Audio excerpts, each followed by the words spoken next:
જય સ્વામિનારાયણ। અમારો ચારધામ યાત્રા પ્રવાસ એ જ્યારે કચ્છની ધરાની પંચતીર્થે કરી રહ્યા છીએ ત્યારે તમે જોઈ શકો છો કે સૌ પ્રથમ વાગડ એના ગામડાઓને દર્શન કર્યા બાદ ભુજ ચોવીસીના પછી જેને ભુજનો છેડો કહી શકાય એવા અબડાસા તરીકે ઓળખાતો વિસ્તાર, ત્યાં નારાયણ સરોવર, કોટેશ્વર આદિ તીર્થો છેલ્લે દરિયા કિનારે આવેલા છે। ત્યાં દર્શન કરવા જતાં પહેલાં અમે તેરા ગામ ત્યાં દર્શન કરવા માટે જઈ રહ્યા છીએ।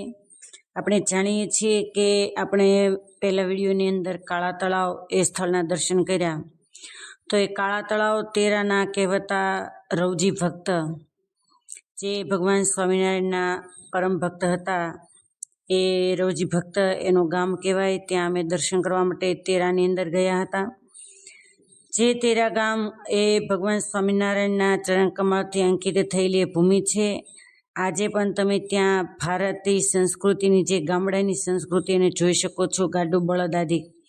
હવે તમે જ્યાં દર્શન કરી રહ્યા છો એ તેરા ગામમાં શ્રી સ્વામિનારાયણ મંદિર એ આવેલું છે કે જ્યારે ભગવાન સ્વામિનારાયણ તેરામાં પધારેલા ત્યારે મહારાજને આજ્ઞા કરેલી, પ્રાર્થના કરેલી હરિભક્તોએ કે મહારાજ અમારા ગામની અંદર સંતોને સમાગમ માટે મોકલો, અને ત્યારે સંતદાસજીને મહારાજે આજ્ઞા કરેલી। અને એ સંતદાસજીની ઓરડી છે કે જે ઓરડીની અંદર સંતદાસજી એ ધ્યાન મગ્ન બની ગયા, અને ધ્યાનમાં બેસતાની સાથે જ કોઈ હરિભક્તોને ખ્યાલ નહોતો, સમાધિ લાગી ગઈ, અને ઘાસના પૂળાઓ, જેને કોટેશ્વર મહાદેવના અમે દર્શન કરી રહ્યા છીએ, પરંતુ તેરાનો ઇતિહાસ જાણીશું। તો ઘાસના પૂળાઓ એનાથી આખી ઓરડી ભરી દીધી। ફરી મહારાજ જ્યારે પધાર્યા ત્યારે કહ્યું કે મહારાજ કોઈ સંતને મોકલો। મહારાજ કહે છે કે મોકલ્યા તો છે। ત્યારે કહે છે કે કોણ છે? ત્યારે ઘાસના પૂળાનો રૂમ ખાલી કરવાથી સંતદાસજી નીકળેલા, એવું એ તેરા ગામ। ત્યાર પછી તમે કોટેશ્વર શિવલિંગ એના દર્શન કરી રહ્યા છો। જે કોટેશ્વરનો ઇતિહાસ પુરાતન એ છે કે રાવણ જ્યારે લંકાની અંદર લઈ જતો હતો, આ તમે સમુદ્રનો કિનારો, અને એના પછી પાકિસ્તાન આવી જાય એવું કહેવાય છે। તો રાવણ જ્યારે લંકામાં શિવલિંગને લઈ જતો હતો, અને ત્યારે મંદિરથી થોડે દૂર એક નાનો એવો કુંડ જેવું છે કે દેવોની ઈચ્છા નહોતી કે ભગવાન શિવ એ લંકાની અંદર જાય, અને ગાયનું રૂપ લઈ અને કાદવની અંદર ખૂંચી ગયેલા। રાવણે આ શિવલિંગ એને ત્યાં પૃથ્વી પર મૂક્યા, અને જ્યાં ગાયને કાઢવા માટે જાય, ફરી પાછા ફરતા શિવલિંગ એને ઊંચકવા માટે જાય, તો બે માન્યતા છે કે શિવલિંગ ઊંચકાયા નહીં। અતિ જોર કરવાથી રાવણના હાથના આંગળાઓ એ હજુ ત્યાં પડી ગયા છે, એના નિશાન છે એ શિવલિંગની અંદર જોવા મળે છે। અને બીજા નંબરની એક પૌરાણિક કથા એમ પણ છે કે ત્યાં કરોડો શિવલિંગ એને જોવાની અંદર આવ્યા, તો રાવણ પોતે વિસ્મય પામી ગયો કે આમાંથી જે હું લંકાની અંદર લઈ જતો હતો એ શિવલિંગ કયા હશે?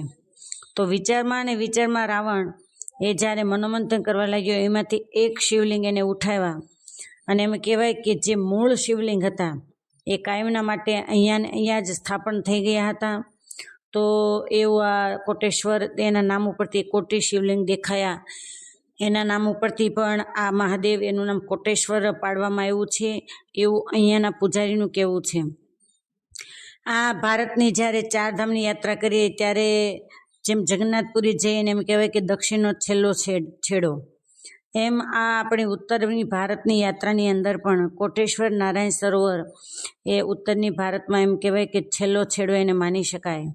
સમુદ્રના કિનારા પર આવેલા તીર્થસ્થાનો છે, જે નારાયણ સરોવર ત્યાં બિરાજતા ત્રિકમ ભગવાન એના તમે દર્શન કરી શકો છો। લક્ષ્મીનારાયણ ભગવાન, ત્રિકમરાય, તેમજ દ્વારકાધીશ આદિકના નાના નાના મંદિરો અહીંયા આવેલા છે। આપણા જે ભારતીય સંસ્કૃતિના 4 સરોવરો એને આપણે માનીએ છીએ કે પંપા સરોવર, પછી માન સરોવર, બિંદુ સરોવર અને આ નારાયણ સરોવર, એવું જ આજે પુષ્કર સરોવર આદિ અનેક બીજા તીર્થસ્થાનો, સરોવરો એ પણ અતિ પવિત્ર માનવામાં આવે છે। તો એ આ નારાયણ સરોવર કે જે નારાયણ સરોવર એના કિનારે આ સરસ મજાનું મંદિર, અને એ જ જગ્યાએ દક્ષના પુત્ર પ્રચેતાઓ એને તપશ્ચર્યા કરી હતી, અને જેમણે આ સંસારથી વિરક્ત રહી અને પરમાત્માને મેળવ્યા હતા.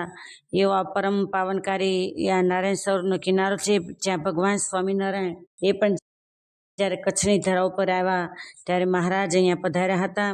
જ્યાં ભગવાન સ્વામિનારાયણ પધાર્યા હતા ત્યાં આપ જોઈ શકો છો કે ચરણારવિંદ પધરાવી અને છત્રી બનાવવામાં આવી છે. પવિત્ર તીર્થસ્થાન એવું નારાયણ સરોવર કે જ્યાં સ્વયં ભગવાન સ્વામિનારાયણ એ પણ સ્નાન કર્યા હતા. નારાયણ સરોવર કોટેશ્વર એ આદિક ધામ એના દર્શન કર્યા બાદ હવે અમે જ્યાંથી અમારું યાત્રા પ્રવાસનું પ્રયાણ હતું એ જ જગ્યાએ અમે પાછા ફરી રહ્યા છીએ. એવું પૂજ્ય નાનબાઈ જેના મહંત પદે છે એવા શ્રી સ્વામિનારાયણ મંદિર બાઈઓનું માનકોવા અને માનકોવા ગામની અંદર હરિભક્તો સ્વાગત કરી રહ્યા છે. અસ્તુ, બધાને જય સ્વામિનારાયણ.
મેં તુલસી